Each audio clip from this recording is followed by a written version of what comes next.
తప్పుడు వార్తల్ని దయచేసి నమ్మకండి. ఒక గంట క్రితం నేను రాఘవాపూర్లో యూరియా అమ్మేటువంటి దుకాణం దగ్గర గంట సేపు నిల్చొని రావడం జరిగింది. రాఘవాపూర్లో ఉండేటువంటి యూరియా అమ్మేటువంటి ఆ షాపులో 217 సంచుల యూరియా ఉంది. నిన్న సాయంత్రం టోకన్లు ఇచ్చి లైన్లో నిలబడిపోయిన వాళ్ళ రైతుల సంఖ్య 70 మంది. 70 మందికి మనిషి 2 సంచులు చొప్పునిస్తే 140 సంచులు పోతాయి.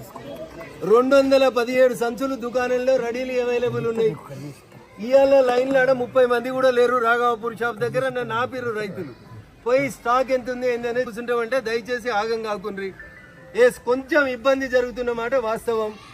పాకిస్తాన్ తోటి ఆపరేషన్ సింధూర్ అనే యుద్ధం వల్ల చైనా నుంచి రావాల్సినటువంటి 50,000 మెట్రిక్ టన్నుల యూరియా కొంత ఆలస్యమైనటువంటి మాట నిజం.